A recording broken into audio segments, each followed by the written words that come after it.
Story Corner, presented by Jennifer. Who stole the ledger? The thief was Officer Faraday. The evidence lockers were separated alphabetically, with Chapman filing into the A to C area. Only Faraday had entered that area, his case being under the name Buddier. Alice was right about nothing being removed. Certain he couldn't slip the ledger by her, Faraday hid it inside an old inactive file where Lindu found it after a search. Okay, for those of you who deduced correctly, very good job. For those of you who were a little off the mark, well, better luck next time. And next time is coming up right now. Now, be forewarned that we are moving into the advanced mysteries, so these will be just a smidgen harder than the last batch.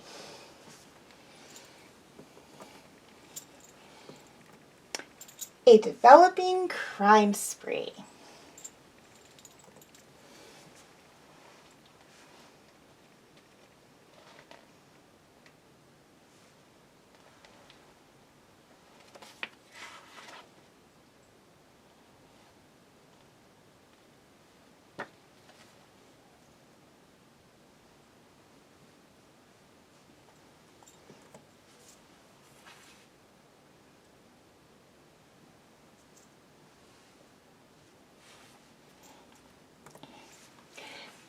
Detective Mel Davison swung into the parking lot of Hillman's Happy Woods housing development.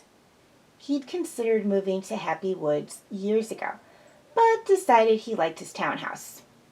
Still, as he got out of the car and walked around, Davison found himself delighting in the woods behind the development and thinking the view would be nice to wake up to. Unfortunately, the developers were expanding, and the work was encroaching upon the very woods he had admired. It was the reason he'd been called this morning.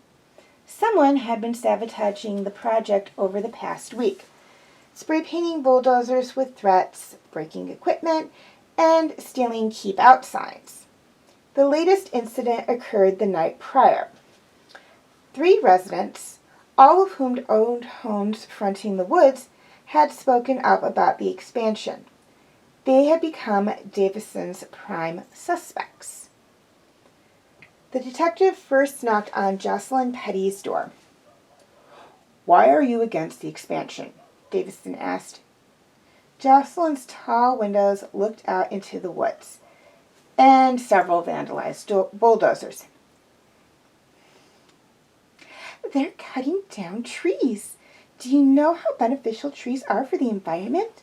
They make oxygen, for heaven's sakes. But I didn't have anything to do with this. I was visiting my sister last week." Here's her phone number. Davison took the sister's details and moved on to his next suspect. Gloria Davenport invited him onto her patio. I have my coffee here every morning and listen to the birds. It's peaceful, and I can't bear to lose it. Besides, I don't want more neighbors. I have enough trouble with the ones I have. The detective asked Gloria where she'd been the night before. Babysitting my son's twin boys. I stayed overnight. Back inside, Davison took the phone number for Gloria's son, bid her a goodbye, and walked to the home of his third suspect. Larry Bishop's house was filled with artwork. Paintings covered the walls, and mixed media pieces took up most of the table space. A sculpture of a woman stood in the corner next to a dirty-looking cage holding a squawking bird. Larry invited the detective into the living room to sit. Nice artwork, Davison said. Thanks. It's a hobby now, but I'm hoping to get into it full time. Davison asked Larry why he was against the expansion project. Larry looked past the detective towards the bird cage. It's the birds. I can't bear to see them displaced. There's a sculpture That's a sculpture of my ex-wife, by the way. She hated it. And all my art, really. I didn't believe I could ever make it as an artist. When Davison asked him for his alibi for the night before, Larry said, I was out all night with a buddy, helping him move. We had breakfast and I came home. On his way out of Larry's house, Detective Davison took a long look at the birdcage and the female sculpture. In that second, he knew who had been sabotaging the project. Who did Detective Davison suspect? Tune in next time to Luncheon Larceny for the answer. And in the meantime, you can write your own thoughts on who the suspect is or who the perpetrator is in the description section.